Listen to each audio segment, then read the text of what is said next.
আমি বড় ভাই থাকতে তো সমস্যাটা দেখছি তো আমি বেটা যত সমস্যা আছে আমি দেখবো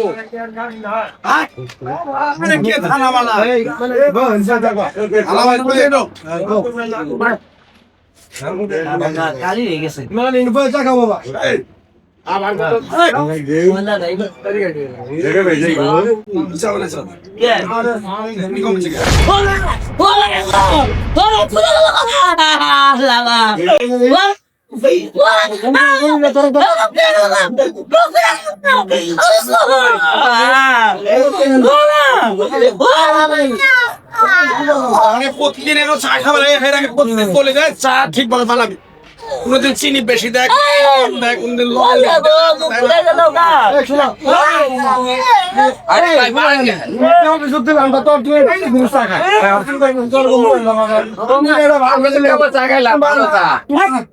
শুনো বাবা শুনো বাবা একটু শুনো দাদা ছিল মেম্বার বাবা ছিল মেম্বার আমরা এলাকার মানুষ এবার চিন্তা করো তোমার এলাকা কিছু করবো তুমি যদি এরকম গরিব মানুষ তোমার এলাকা খাওয়ান করো তুমি করবা কি বলেন ভাই আমরা করছি কি স্বীকার করতে পারতো আরে কি ভাই স্বীকার করবো ভাই কত তুমি ছিল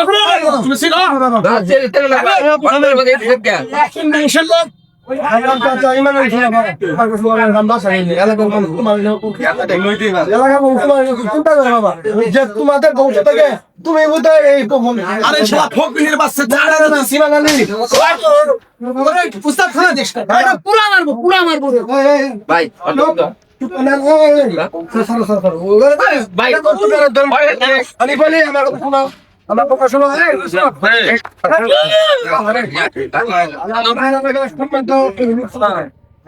কি কাজ করতে মুখে মরে আওয়াজ দিতে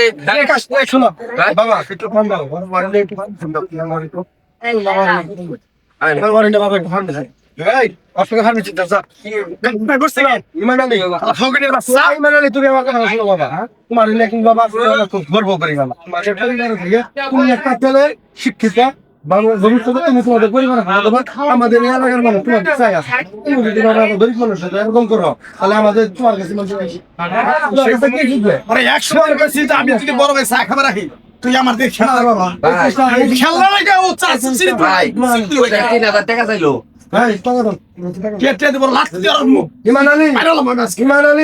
তোমাকে আমি এখন পর্যন্ত ভালোভাবে বলছি কথা যদি না শুনো এখান থেকে কিন্তু তুমি যাইতে পারবে না তোমার বাবার এবং তোমার দাদার জন্য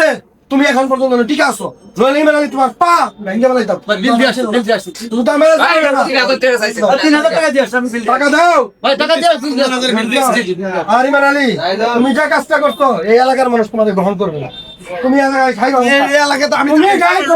তুমি যাও এলাকায় আমি তো এলাকার সন্তান তুমি এলাকার সন্তান এলাকার সন্তান তো এলাকার সন্তান তখনই এই গরিব মানুষের যখন তুমি ভালোবাসতে পারবা তখন তোমাকে মানুষ করবা মানুষের ভালোবাসা দুয়া আশীর্বাদ দিয়ে চললো এই কালো শান্তি পর কালো শান্তি কথা মাথায় রাখবে এখন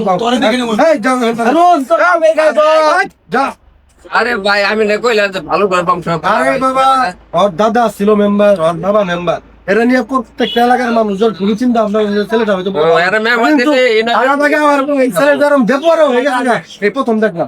এই প্রথম দেখলাম এরা নিয়ে চিন্তা ভাবনা চলেন কি ডাক্তার